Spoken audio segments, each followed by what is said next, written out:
One of the measures of a quality carbon project is the notion of additionality, which a project's additional if it's happened as a result of financial support from carbon finance. There's other types of additionality tests. One is government, is it additional in terms of policy? Would the project activity be happening as a result of government policy? It seems that after we talked to 17 farmers over the past few days, it's very clear that they would not be planting trees if not for the income from the payments for ecosystem services. And so the project is very additional in that sense. And it seems that it's ironic because not only is a project very additional and it's not required to happen by virtue of government policy, but there's a bill in the Ugandan Parliament about called the Land Tenure Act, which will enable the government to take land.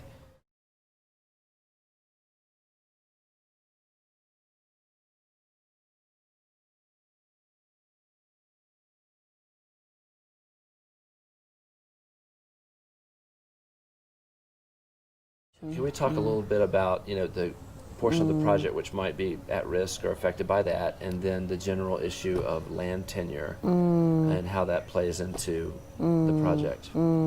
Land tenure is vital for enabling long-term investments on land, because one has to have vested interests. One has to be able to demonstrate vested interests in land over a long period of time to be able to sustain a tree planting project.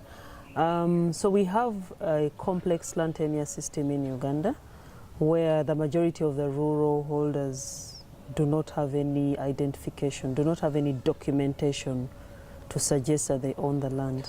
Does the existence of the project result in people obtaining formal title to their lands? So not formal title per se. We have two arrangements that we do. One is that there are provisions within the law that enable for a piece of land to be recognized even without documentation. And that is vested in the local council area system, where any land transactions are documented in a certain way, not necessarily having tenure over land. Where we have supported tenure is where the land is communally owned, where when they were working out the protected area system, there are tracts of land that were left outside the protected area system. They are not protected. Maybe they were left outside for expansion of agriculture. But then the community, so what we do, and nobody owns them, so anyone can, and those are the ones that are mostly at threat for conversion, for degradation, and so on and so forth.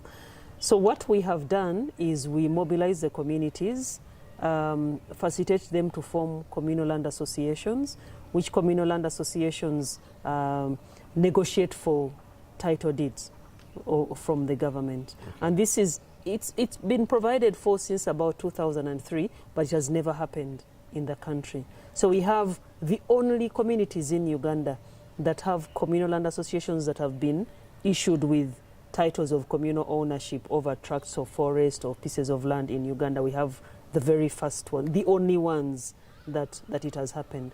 So the project contributes to the security of tenure. Now, for some of the communities, especially in the Albertine Rift, in the Hoima and Masindi area, where there is oil production, now those communities have a certain level of awareness on the importance of the title, and they have requested us to support them with titling of their land. But we are unable to get them go through the process because the whole review of the Land Act, they have suspended the land area committees that are supposed to be part of the process of endorsing. Some of the areas, some of the communities. So it's hindering recruitment. It's hindering recruitment in those some of those. But it hasn't some of those affected areas. any. How many TGB holdings has it affected already, where the land's been taken away? Any yet? No, they haven't, okay. because when we are drawing our plans, where to expand to, what makes us, we conduct a feasibility assessment, and future government development plans are part of our considerations when we are conducting feasibility assessments. So at the time when we did the baseline assessments and the feasibility assessments, the socioeconomic assessments, it was known that an oil refinery was going to be developed somewhere, that there will be whatever the line of transmission, whatever it is. Yeah. So we had forecast that those will happen, but there are no guarantees that there will be no roads, there will be no other things that Yeah. will come up. Yeah. But what happens is that if the farmer has the title or has documentation, then they can use that as part of the compensation, and when they get the compensation, they can relocate somewhere else, and they can recruit that land into the tree planting. I've been told they can also, like, the government can take away the land, but then it can be settled in court after the fact for compensation. It can be settled in court for compensation. Of course, if through no fault of the farmer, if they planted and maintained their trees perfectly, their land got taken away, and part of what they wanted to sue for was their remaining carbon payments under the program, and that was denied, would Ecotrust pay them out anyway? We would not pay them out, but we would support their demands. We would support their case with the government. Because Ecotrust is a lot bigger than any one smallholder farmer. Ecotrust could go up against government. What we do is that all land that is lost and the farmer is interested in replacing that land, even the ones which is flood or whatever it is, we have a resilience fund, we have a risk fund, from which we can draw money and support that farmer to replace any lost carbon. The Carbon Community Fund serves two functions. It serves the function of sharing the benefits with the wider community in which the farmer lives, but it's also a self-managed risk fund. Even the sharing of benefits is a risk management strategy, because one of the risks of introducing a project such as a land use project such as this one is that there are some people that are landless, or there are some people that have too small land, they can't benefit. By engaging with those that have land, you're kind of widening the gap between those who have and who don't have. So the Carbon Community Fund is also designed to reduce the gap by sharing the benefits with the other folks.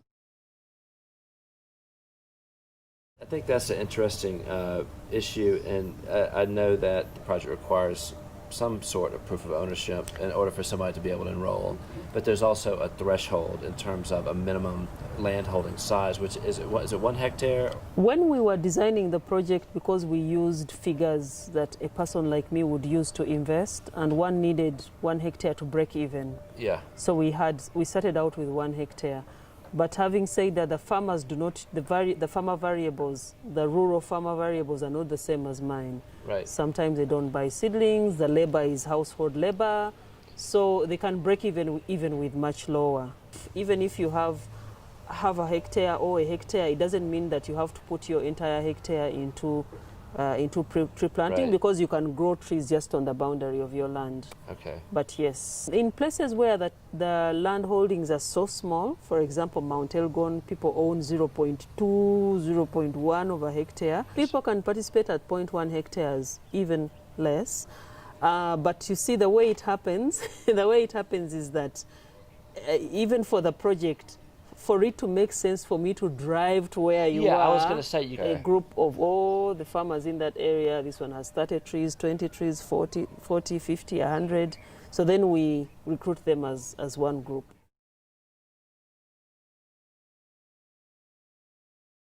Because we have 2 planting seasons, we can generate, you would have to let us know the latest time, probably September, because the final rains come in September. Okay.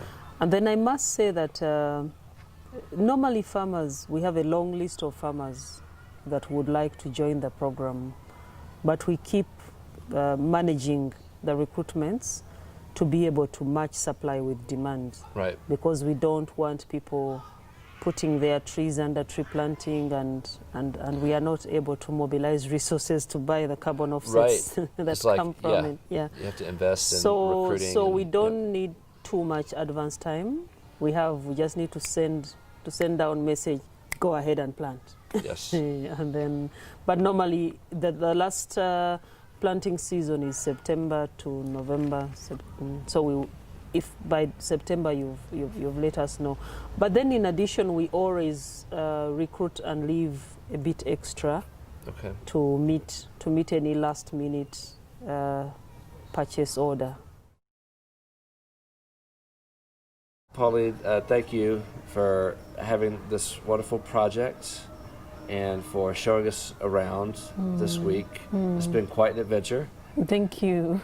Thank you for coming. Thank you for your support. I'm glad you enjoyed your trip, your visit.